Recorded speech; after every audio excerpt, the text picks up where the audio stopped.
माया नगरी मुंबई पानी के प्रहार से परेशान है। मुंबई ही नहीं, पूरा महाराष्ट्र पानी पानी हो चुका है। देश के मैदानी और पहाड़ी इलाकों में अगस्त भी आफत लेकर आया, लेकिन सबसे ज्यादा प्रभावित है महाराष्ट्र। और महाराष्ट्र में भी सबसे पहले बात करेंगे हम मुंबई की कि किस तरह से बारिश से हाहाकार मचा हुआ। लगातार तीसरा दिन मुंबई में जहां स्कूल, कॉलेज, दफ्तर जो है वो बंद रहा है। इस तरह का मंजर जो है मुंबई में लगातार दिख रहा है। और 24 घंटे में मुंबई में 300 mm बारिश दर्ज की गई है। 34 लोकल ट्रेनें जो हैं वो कैंसिल करनी पड़ी। 24 घंटे में 300 mm बारिश दर्ज की गई। मोनो रेल से करीब 800 लोगों का रेस्क्यू कल शाम किस तरह से हुआ था ये भी आपने देखा। एक मोनो रेल एलिवेटेड ट्रैक पर अटक गई थी। 582 यात्रियों को विंडो तोड़कर क्रेन की मदद से रेस्क्यू किया गया, उनको यहां से सुरक्षित निकाला गया। 250 से ज्यादा फ्लाइट्स पर भी, ऑपरेशंस पर भी इसका असर पड़ा है, फ्लाइट ऑपरेशन पर। और एक आदमी की करंट लगने से मौत की भी खबर सामने आई। लेकिन सबसे बड़ा सवाल यह कि आखिर मुंबई के लिए इन हालातों को लेकर जिम्मेदार किसे माना जाए। आखिर बीएमसी ने किया क्या, तैयारियां क्या की। सबसे पहले समझिए, आपको बीएमसी ने जो दावे किए हैं वो बताते हैं कि दावे क्या थे इसको लेकर। 72,000 करोड़ का बजट है, फिर भी सड़क पानी पानी है। इस साल 3,000 crore storm water drain system के लिए आवंटित किया गया था। 482 डी वाटरिंग पंप्स लगाए गए थे। मैनहोल्स को बंद करने का काम 90% पूरा किया गया, ये दावा किया गया। 130 करोड़ रुपए खर्च करके पंपिंग स्टेशन बनाए गए। बीएमसी ने इस साल 540 मोबाइल पंप से 182.5 करोड़ लीटर पानी निकालने का दावा भी किया। लेकिन ये सब करने के बाद भी आखिर मुंबई पानी पानी क्यों है और आखिर मुंबई की जनता पानी से परेशान क्यों है। आखिर ये हर साल की कहानी किस तरह से बनती जा रही है ये भी समझिए। हर साल मुंबई के कई सबवेज में पानी भरता ही भरता है। अंधेरी सबवे बंद है, खार सबवे को बंद करना पड़ा, पानी भरने की वजह से इसको बंद किया गया। ड्रेन साफ करवाने, पंप लगाने से भी आखिर कोई फायदा क्यों नहीं हो रहा है। दरअसल मुंबई का ड्रेनेज सिस्टम जो है वो अंग्रेजों के जमाने का है, ब्रिटिश काल के दौरान का है, जिसे 50 मिलीमीटर 50 mm प्रति घंटे की बारिश के लिए ही बनाया गया है। लेकिन आज जो है 200 से 300 mm बारिश आम हो चुकी है, लेकिन सिस्टम की क्षमता वही पुरानी है। 2025 में मुंबई ने 1000 mm से ज्यादा बारिश झेली है। अब बीएमसी ने ब्रिमस्टॉड प्रोजेक्ट शुरू किया है, जो औसत अगस्त बारिश 560 mm से दोगुना है। लेकिन 20 साल में सिर्फ 20% ही ड्रेन जो है वो अपग्रेड हो पाए। ड्रेनेज सिस्टम का पूरा अपग्रेड होना और बेहतर प्लानिंग अभी जरूरी है और फिलहाल ये बाकी भी है। लेकिन फिलहाल ये कब तक होगा ये सबसे बड़ा सवाल, और फिलहाल ऐसा होता दिख भी नहीं रहा है। आपको बता दें कि जापान का टोक्यो जो है वो मुंबई से भी ज्यादा खतरनाक जगह पर है। वहां तो बड़ी बड़ी सुनामी आती है, आए दिन चक्रवात आते हैं, लेकिन वहां कभी भी पानी नहीं भरता। फिर मुंबई में इस समस्या का हल क्यों नहीं ढूंढा जा रहा है। आज हम आपको मुंबई और टोक्यो के ड्रेनेज सिस्टम के बीच के बड़े अंतर, बड़े डिफरेंस को समझाएंगे, तब आप समझेंगे, समझ पाएंगे आप कि आखिर गड़बड़ी कहां है, दिक्कत कहां है, लूपहोल कहां है। दरअसल मुंबई का जो ड्रेनेज सिस्टम है वो 150 साल पुराना है, जबकि टोक्यो में जी कैंस नाम का दुनिया का सबसे बड़ा अंडरग्राउंड ड्रेनेज सिस्टम है। मुंबई का ड्रेनेज सिस्टम सिर्फ 50 mm बारिश प्रति घंटा झेल सकता है, लेकिन जापान में टोक्यो का जो ड्रेनेज सिस्टम है वो भारी बारिश को भी आसानी से संभाल लेता है। मुंबई में 200 से 300 mm बारिश होती है, जो सिस्टम के बस की बात नहीं है। लेकिन टोक्यो का सिस्टम हर मिनट लाखों लीटर पानी पंप कर सकता है। मुंबई का सिस्टम है पुराना, अंग्रेजों के जमाने का, कमजोर है, अपग्रेड टाइम से कर नहीं पा रही है बीएमसी। लेकिन टोक्यो में बहुत बड़े टैंक्स हैं और सुरंग भी हैं।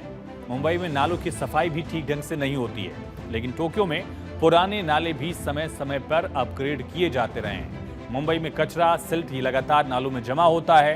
टोक्यो में कभी भी कचरा जमा नहीं होने दिया जाता। मुंबई मीठी नदी पर झुग्गियां और इमारतें बन गई हैं मुंबई में, लेकिन इमारतें बनने से पानी का रास्ता बंद हो गया, इसलिए पानी भरता भी है। टोक्यो में स्मार्ट तकनीक से पानी की निगरानी होती है। मुंबई में ठेकेदार काम कई बार अधूरा कर देते हैं, भ्रष्टाचार के आरोप लगते रहे हैं। लेकिन टोक्यो में नाले और सिस्टम की रेगुलर जांच और सफाई होती है। मुंबई में कंक्रीट की सड़कें भी पानी रोक देती हैं, लापरवाही, अव्यवस्था का आरोप लगता है। लेकिन टोक्यो में अनुशासन है, डिसिप्लिन है और नियमित रख रखाव भी यहाँ किया जाता है। ये बड़ा फर्क है, जमीन और आसमान जितना फर्क दो देशों में है और उतना ही फर्क यहाँ के ड्रेनेज सिस्टम में भी मुंबई और टोक्यो में फर्क दिखता है। भारत के मुंबई में ड्रेनेज सिस्टम बारिश के पानी के सामने सरेंडर कर देता है, लेकिन टोक्यो का ड्रेनेज सिस्टम जो है वो बड़े बड़े चक्रवातों को भी मात देता है, क्योंकि सिस्टम मजबूत है और यहाँ सिस्टम लापरवाह है। कुछ तो कुदरत की मार है, लेकिन कुछ लोगों की भी गलतियां हैं, कुछ व्यवस्थाओं की भी जिम्मेदारियां हैं। मुंबई में बारिश की आफत और देश भर में बाढ़ के प्रहार पर यह खास रिपोर्ट देखिए।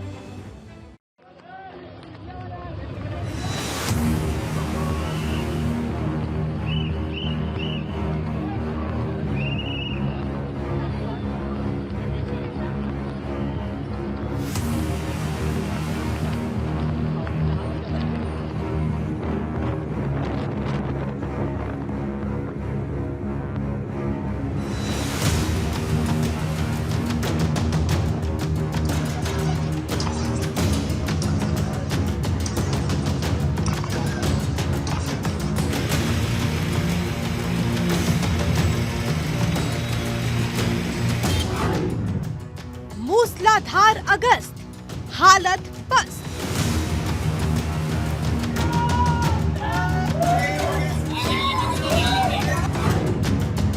पानी आउट ऑफ कंट्रोल।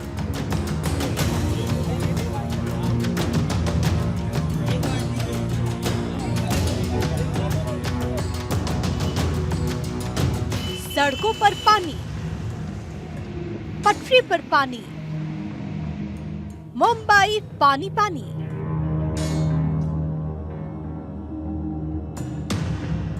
दिल्ली में भी पानी की मनमानी। पहाड़ से लेकर मैदान तक पानी ही पानी।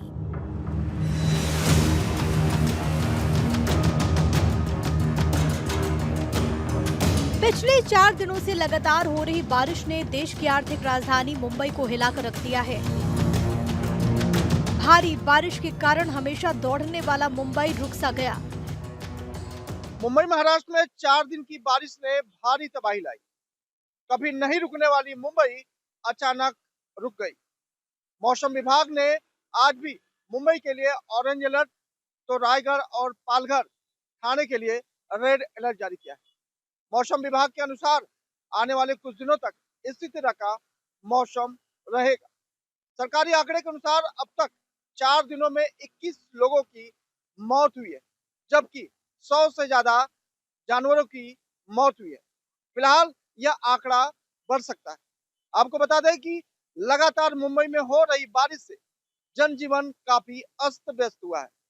लिहाजा सरकार को लगातार एनडीआरएफ, एसडीआरएफ के अलावा मुंबई महानगर पालिका और मुंबई पुलिस को सड़क पर उतारना पड़ा।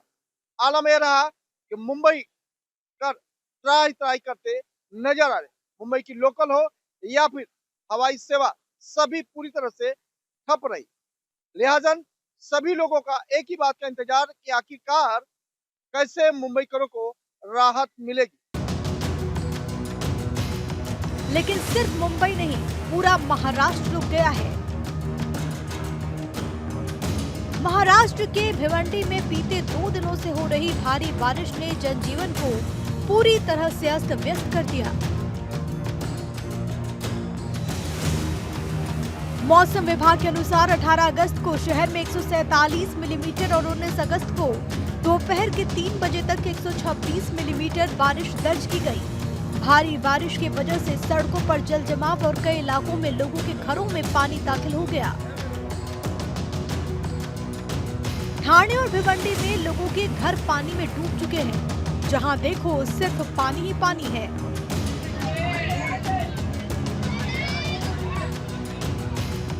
पुणे में ओमकारेश्वर मंदिर के आसपास के क्षेत्र में जलभराव की स्थिति है, जिससे मंदिर परिसर में पानी भर गया।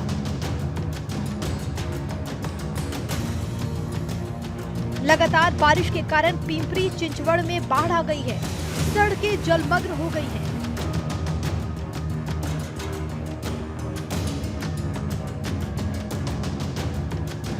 यहां तक कि ऐतिहासिक मोरिया गोसावी मंदिर भी पानी में डूब गया। बारिश ने सारे महाराष्ट्र पर ही अपना कहर बरपाया हुआ है। जालना जिले के पडली शिवर में भारी बारिश के कारण सोयाबीन और कपास के खेतों में पानी भर गया।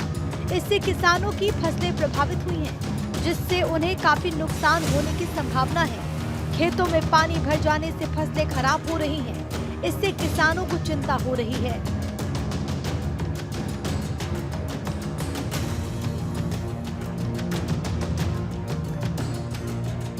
आसमानी आफत के चलते नांदेड़ में हालात बिगड़े हुए हैं। महाराष्ट्र में पिछले 6 दिनों से लगातार भारी बारिश जारी है। कई इलाकों में पानी भर जाने और बाढ़ जैसे हालात होने से आम जनजीवन अस्त व्यस्त है। नांदेड़ जिले में फ्लैश फ्लड से अब तक 8 लोगों की मौत हो गई और 5 अब भी लापता बताए जाते हैं। वहीं पूरे महाराष्ट्र में बाढ़ से मरने वालों की संख्या 12 पहुंच गई है। इसी बीच राहत बचाव कार्य भी जारी है। सिर्फ नांदेड़ जिले में 212 मिलीमीटर बारिश दर्ज हुई। नांदेड़ की मुखेड़ तालुका में 50 भैंसों की मौत हो गई है। सैलाब की चपेट में कई गौशाला आ गई और कई गांव जलमग्न हो चुके हैं। वहीं गोदावरी नदी में हाल ही में भारी बारिश के कारण बाढ़ आई है, जिससे महाराष्ट्र के नासिक शहर में जल भराव हो गया। रामकुंड सहित कई मंदिर और आसपास के इलाके जलमग्न हो गए हैं। मुंबई की ही तरह यूपी में भी बाढ़ बारिश ने कहर बरपाया है।